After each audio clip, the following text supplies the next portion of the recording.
স্নেহ ছাত্রছাত্রীবৃন্দ, আজ 23শে জানুয়ারি 2021। আজকের দিনে 1897 খ্রিস্টাব্দের 23শে জানুয়ারি উড়িষ্যার কটক শহরে জন্ম নিয়েছিলেন আমাদের দেশমাতৃকার বীর সন্তান, দেশমাতৃকার মুক্তিযুদ্ধের স্বাধীনতা সংগ্রামের বীর সেনানী, সর্বশ্রেষ্ঠ নায়ক, আমাদের প্রাণের নেতা, অন্তরের নেতা নেতাজি সুভাষচন্দ্র বসু। তার কথা আমরা একটু জেনে নিই।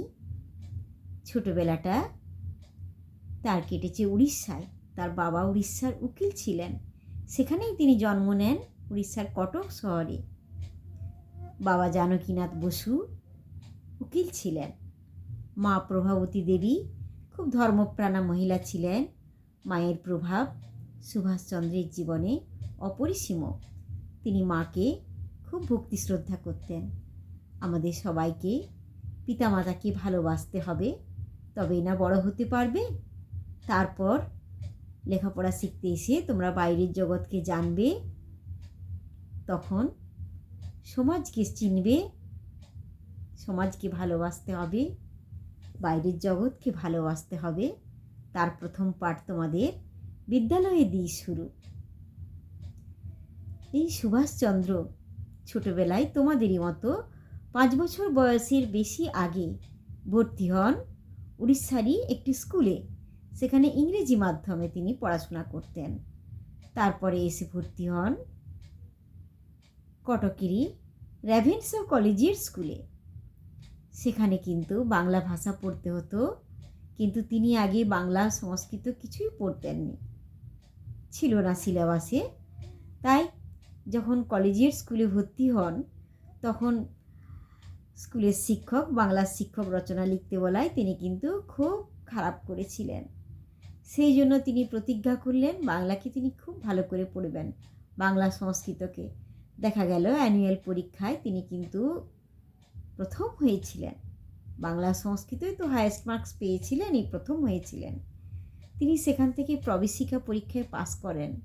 তারপর কিন্তু ভর্তি হন কলকাতার প্রেসিডেন্সি কলেজে। প্রবেশিকা তিনি যখন রেভেনশা কলেজের স্কুলে পড়তেন, তার প্রধান শিক্ষক ছিলেন বেণীমাধব দাস। তিনি কিন্তু একজন স্বনামধন্য শ্রেষ্ঠ আদর্শ শিক্ষক। তার প্রভাব সুভাষচন্দ্রের উপর অপরিসীম। দেশাত্মবোধের পাঠ শিক্ষকের কাছ থেকেই প্রথম পেয়েছিলেন তিনি। সেই চেতনাতে উদ্বুদ্ধ হয়ে তিনি অনেক স্বদেশপ্রেমের যে কাজ স্কুল পরিবেশে রূপায়িত হতো, দেশে যখন সেগুলো চলতো, তার ছাপ স্কুলের মধ্যেও পড়তো। তখন শহীদ ক্ষুদিরামের মৃত্যুবার্ষিকী, 3য় বার্ষিকী পালিত হচ্ছে বিদ্যালয়ে। সুভাষচন্দ্র তার নেতৃত্ব দিয়েছিলেন। ক্ষুদিরামের ফাঁসি হয়েছিল 1908 সালের 11ই আগস্ট। সেই দিনটিতে স্কুলের ছাত্ররাও সবাই সেই দিন অনশন করেছিল। আরও যেখানে যা সমাজে বিভিন্ন রকম বন্যা, খরা এসব দেখা দিত, সুভাষচন্দ্র কিন্তু সকলের সঙ্গে ঝাঁপিয়ে পড়তেন ত্রাণ কার্যে। এই সুভাষ প্রেসিডেন্সি কলেজে ভর্তি হন তার বিএ পড়ার জন্য।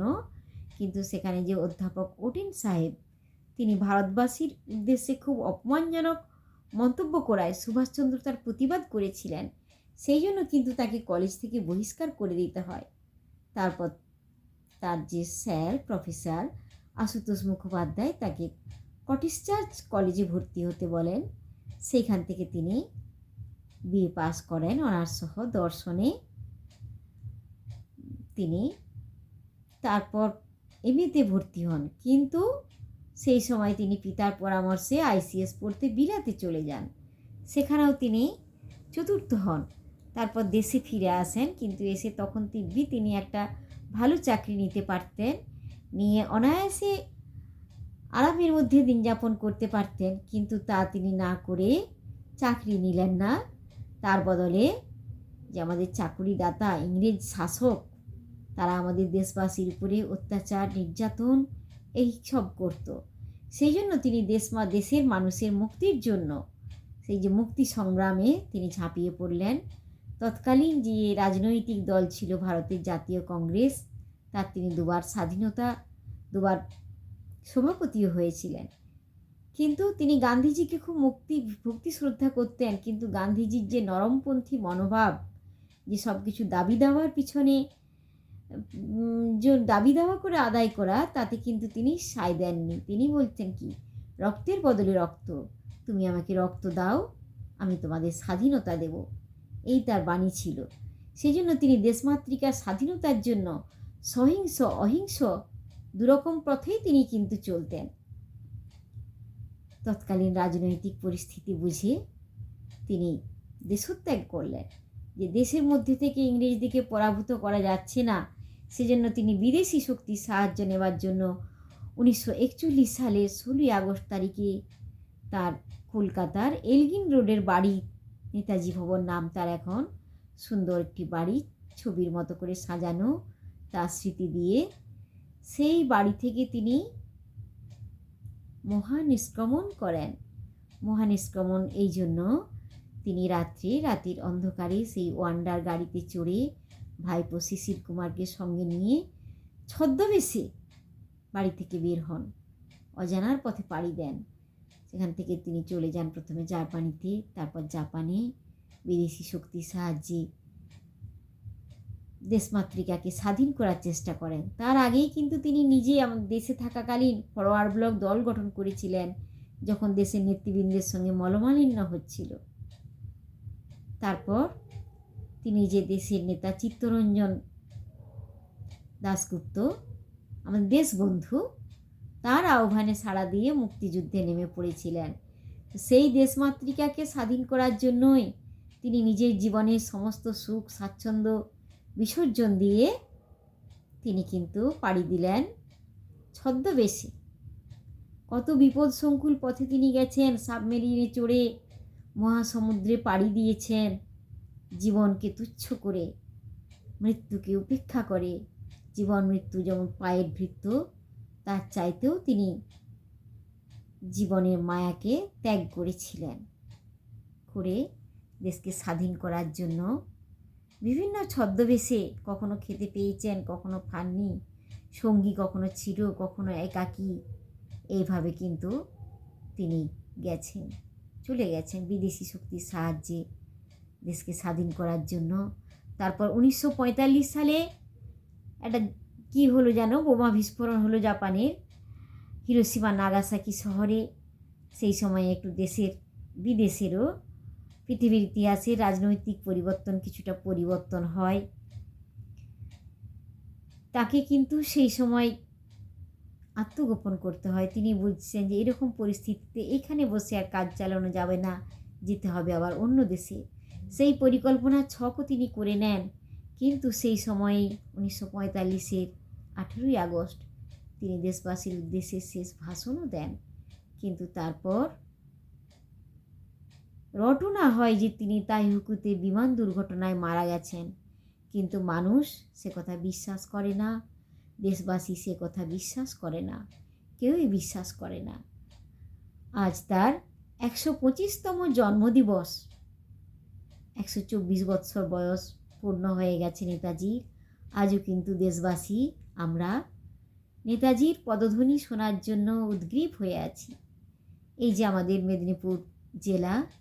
পূর্ব মেদিনীপুর জেলা বর্তমান, আমাদের যে পথে ঘাটের যে রাস্তা, পাঁশকুড়া, তমলুক, এই সব কিন্তু নেতাজির পদধূলিতে ধন্য। নেতাজি পথে গেছেন, বিভিন্ন জায়গায় স্বভাব করেছেন, মেদিনীপুরে গেছেন, মেদিনীপুরের মাটি স্বাধীনতা সংগ্রামীদের পদধূলিতে পবিত্র, এখানেই জন্মেছেন শহীদ ক্ষুদিরাম, মাতঙ্গিনী, সেরকম সতীশ সামন্ত। আমাদের মেদিনীপুরের বুকেও স্বাধীনতার জাতীয় পতাকা উড়েছিল সতীশ সামন্তের নেতৃত্বে।